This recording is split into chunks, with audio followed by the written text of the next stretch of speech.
Oh. Hey, we're live. Oh, we're already live? Yes, we're live. Okay. On Facebook. Hi, everyone. Welcome to the Emily and Michael show.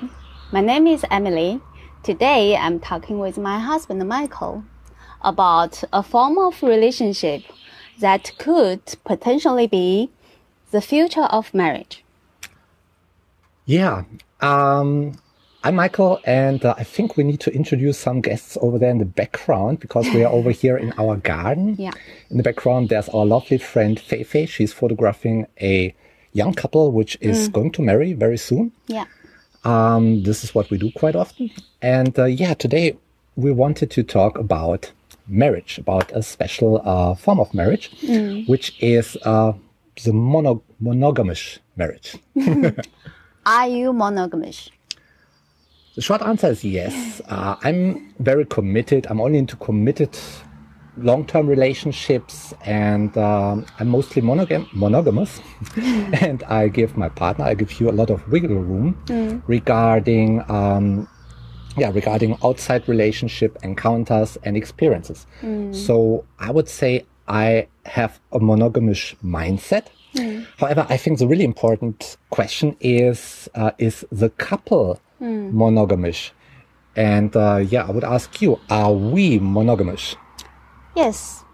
I think 95% it's only 12 us. Monogamous? Yeah, okay. And 5% have fun with others. Yeah. Is that correct? I would agree. Yeah. So what exactly monogamish? What is it? It's on the one hand, like we just saw, a mindset. I have the mindset I am monogamish. And it's also a relationship model. So the couple is in a monogamish relationship with the rules of that. And this term, it got popularized by the sex columnist Dan Savage. Really great guy. So everything he's writing is worth reading. And when he's talking, you should listen. Yeah, really fun to listen. Exactly. He describes his own relationship with that. But when you hear Dan talking, and for sure I will post the link to his speech on the Festival of Dangerous Ideas. I will post the link to that in the show notes. When you hear him talking, he is brutally honest and very direct. So when he's talking about how, he is fucking other people outside his relationship and so on, then it sounds more like hardcore swinging. What I found and what we liked was also another approach, which is Jessica O'Reilly.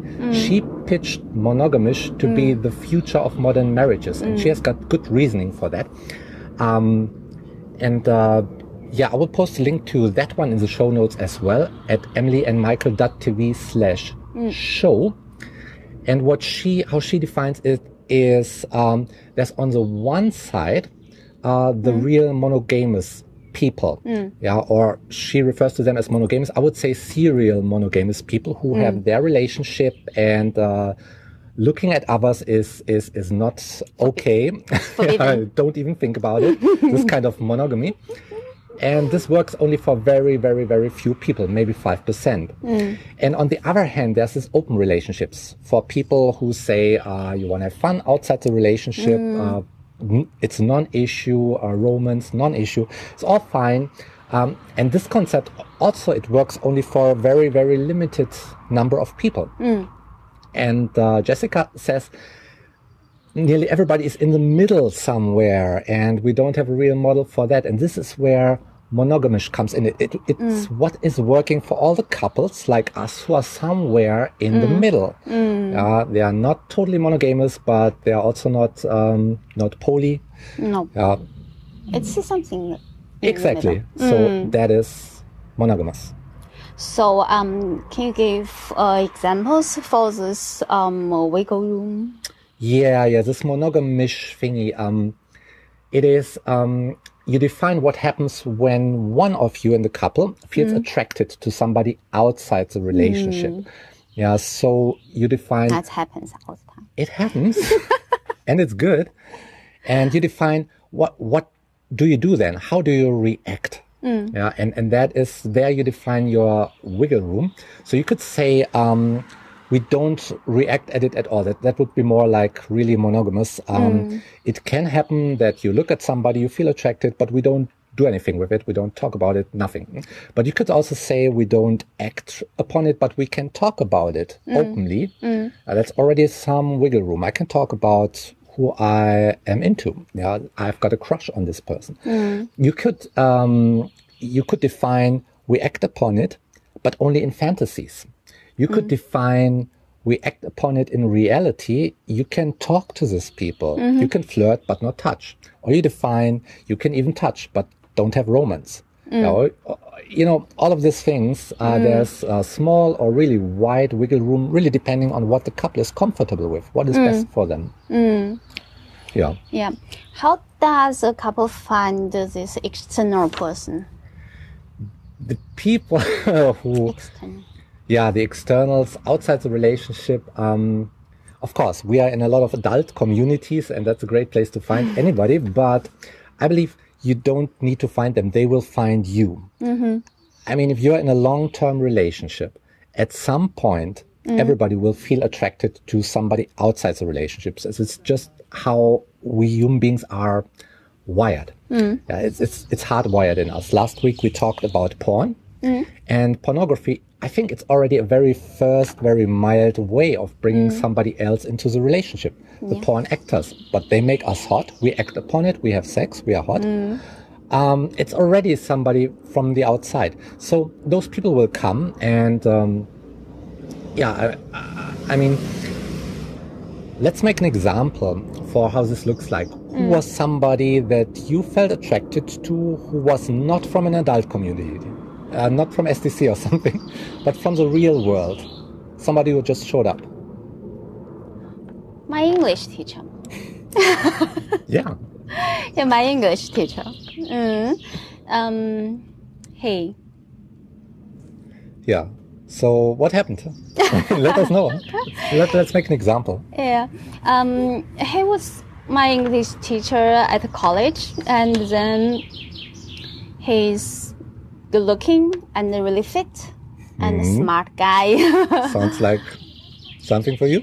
Yeah, and we always have nice talk, and out of college then we had coffee every now and then, and one day we had dinner together, then goes on.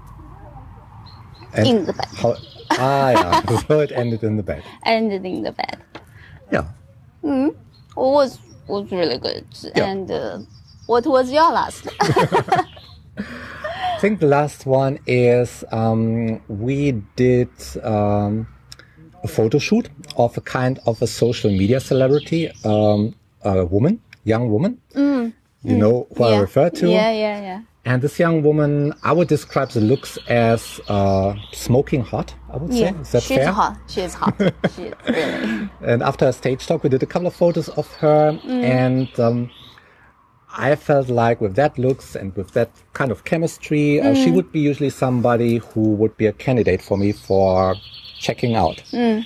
And when we did the portrait, she was kind of touchy.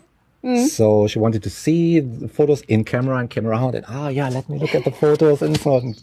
You were already grinning, I think. Yeah, I find that cute. Yeah, I think you like it when hot women try to. Yeah. I mean, it probably doesn't mean anything in her case. It's just the way that she behaves.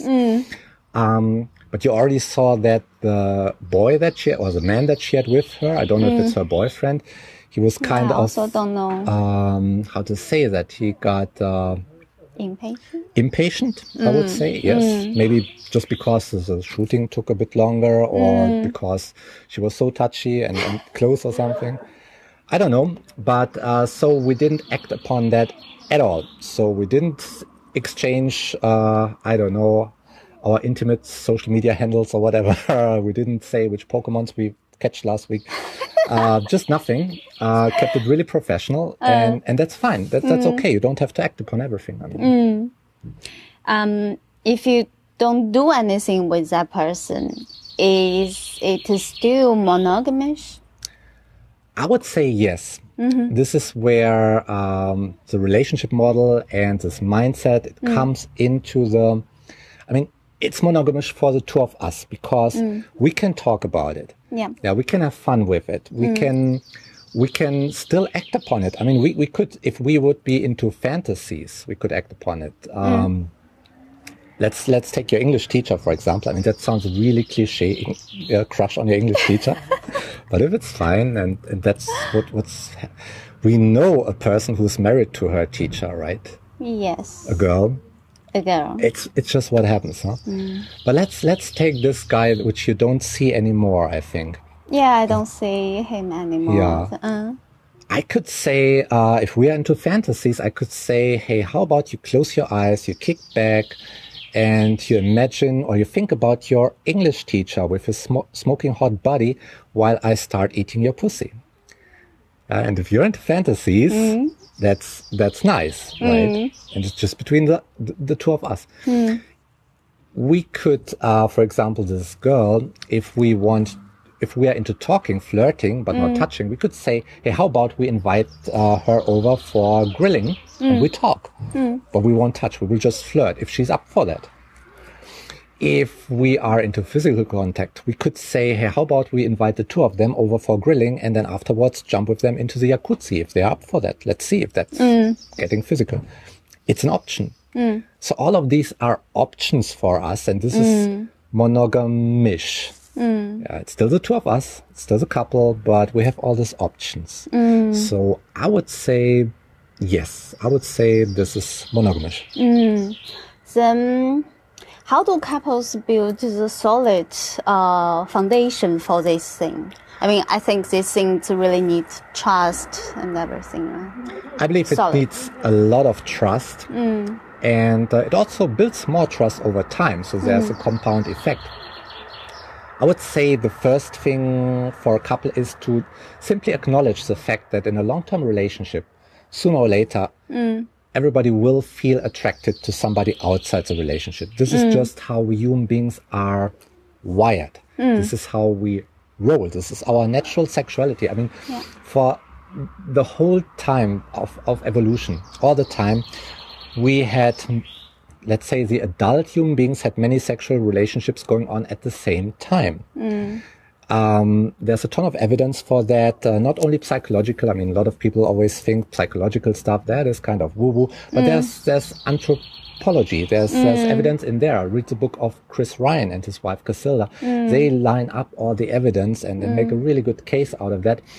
And there, you see, it's natural for us to look outside the relationship, and that's okay. Acknowledging that, just that it's okay and it will happen.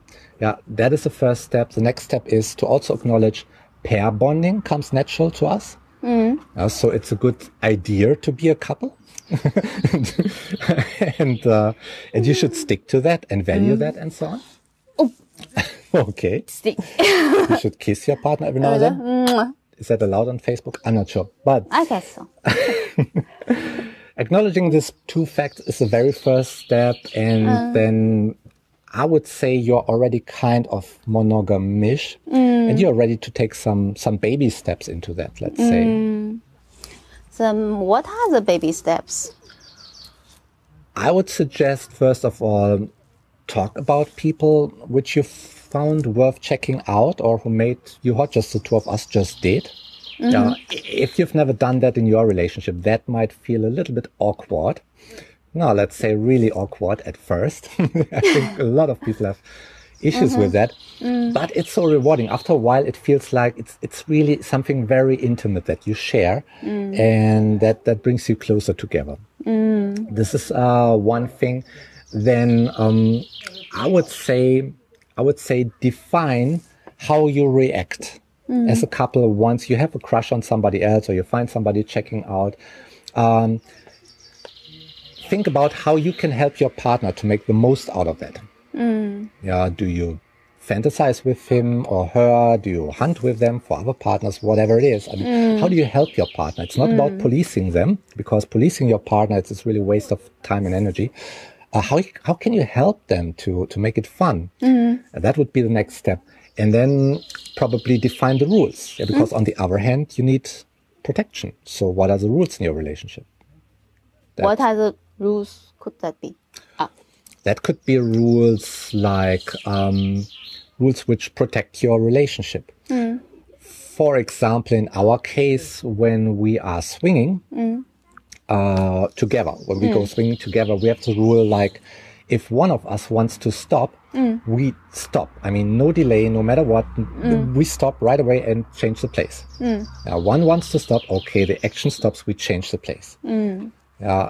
No debate about that one. That is a rule to protect the relationship in such moments. I mean, swinging is already quite far, but for everybody, it's something different. Or rules that protect your health. Like, for example, we have the rule with every intercourse with other people, we use condoms. I mean, should be a no-brainer. Really, use condoms. It's cool. But yeah, it's not clear for everybody and probably should be a rule. But this kind of things which protect your health are very important as well. And then, of course, define how far you go. But this is very individual per couple, I would say. Yeah. So, is this the future of marriage? Future of marriage. I mean, Jessica O'Reilly, she makes a great case in her TED Talk that this is really something which would help relationships out of this marriage crisis. I believe in one way or the other, might be the future of marriage. I hope so, actually. I mean, given the fact that it comes very natural to us human beings to look for new partners and check out other people and have fun with them. That is our natural sexuality. And at the same time that it's natural for us to have pair bonding, I think the concept of Monogamish is a perfect fit. Yeah. And Jessica, in her TED Talk, she makes the point that half of the marriages are failing. I'm not quite sure if we're in a marriage crisis, but I see it much worse. I would say, okay, half of the marriages might get divorced, but a ton of the marriages, at least half of the ongoing marriages, are a drama and people don't have fun with it. So I think the vast majority of marriages have an issue, and this kind of relationship concept, it can help a lot. Yeah. It got tremendous benefits. If you just acknowledge, okay, we will be attracted to other people sooner or later if we stick together long enough. And that is okay. That's human being. Here's what we are going to do at this point. It's defined. Here are our rules. They are defined. If you have this mindset, it helps to keep everything nice and fun. I mean, even for couples who are into total monogamy and they want to stay monogamous, really monogamous, and that's cool, that's fine. Even then, for those couples having this mindset, it just avoids bad feelings. It avoids negative and destructive emotions and fights and so on. Cheating would be one of the worst. I mean, cheating is really very destructive and breaks trust, and you really shouldn't go there. So I believe there's something in there for nearly every couple. And from that perspective, I really wish Jessica O'Reilly a lot of success pitching that as the modern form of marriage. I think it got a future. Yeah. Yeah. I think that's for today. Yeah, let's call it a wrap. Yeah. So, thank you. Thank you for having me. Thank you for kissing on camera. And thanks everybody for joining in. And I will put a link to Jessica's talk and also Dan Savage's talk into our show notes at emilyandmichael.tv/show. Check out the website, sign up for our email newsletter so you get a notification when we go live or when we stumble across something which can help you, hopefully. And if you've got questions, let us know the questions in the comments right now and we pick them up and yeah, hopefully we can answer them. Yeah. All right. Yeah. With that said, thanks for joining and have fun with your fellow people. Bye-bye. Bye-bye.